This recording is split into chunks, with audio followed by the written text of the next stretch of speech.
Сегодня игрушка, 1976 год, автор сценария и режиссер Франсис Вебер, в ролях Пьер Ришар и Фабрис Грико, композитор Владимир Косма. Я не знаю, ударение правильно я ставлю или нет. Бюджет и сборы я не нашла, по-видимому, фильмов с названием «Игрушка» много.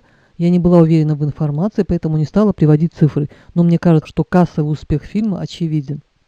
Сюжет. Репортер Франсуа является сотрудником редакции, которой руководит Рамбаль Коше.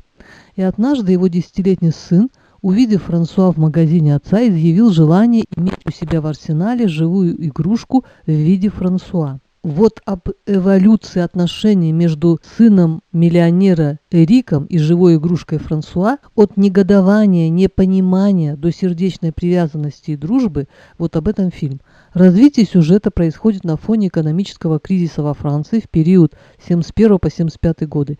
Все сотрудники трясутся от страха быть уволенными, и причины увольнения весьма странные. Например, при рукопожатии с сотрудником Коше был озадачен влажностью его ладони.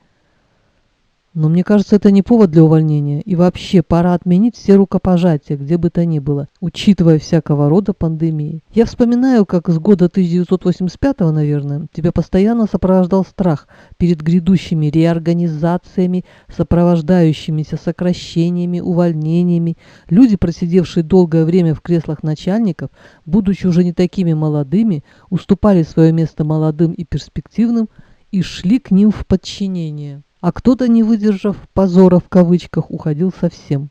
Далось стабильность, да здравствует конкуренция. Разные приемы использовались в борьбе за свое место под солнцем, но все же, мне кажется, надо постараться не опускаться до подлости. Жизнь показывает, что все возвращается. Но вернемся к нашему фильму.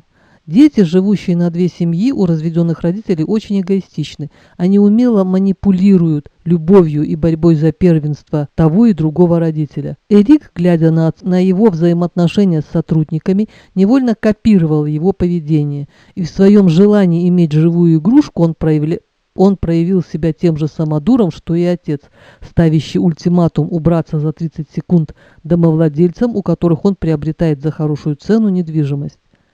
Но, с другой стороны, миллионер не зашел бы так далеко в своем самодурстве, если бы не попустительство со стороны окружения.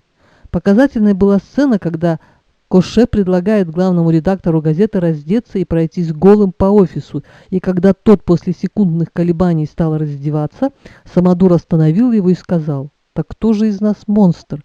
Я, приказывающий вам раздеться, или вы, готовый показать свою задницу, не останови я вас?» «Не знаю, месье», — отвечает сотрудник, миллионер. «В этом-то и вся проблема». С одной стороны, я очень даже понимаю Глафреда. Кризис, работы нет, он не так уж молод, кормиться надо. Но с другой стороны, пройди он голым по офису, разве тем самым он не уничтожит свою репутацию и не поставит под сомнение свое пребывание на этом посту? Поэтому в данной ситуации он должен был с негодованием отвергнуть приказ шефа. Ох уж эти самодуры в школе, в институте, на работе, большие и маленькие, упивающиеся своей властью, манипулирующие твоей честью и достоинством. Именно поэтому, наверное, Эрик привязался к бедному безработному репортеру Франсуа, который мог сказать «нет» на предложение, сулящее ему определенные бонусы, взамен на отказ издавать, например, провокационную газету «Игрушка», главным редактором которой был сын миллионера Эрик. Но финал таки вышиб из меня слезу, когда отец говорит сбежавшему сыну, что он, Франсуа, неудачник, и у него ничего нет, а я дам тебе все. Мальчик выбегает из авто, бежит за удаляющимся, безработным, неуклюжим, жалким. Франсуа виснет у него на шее, а Франсуа разводит руками.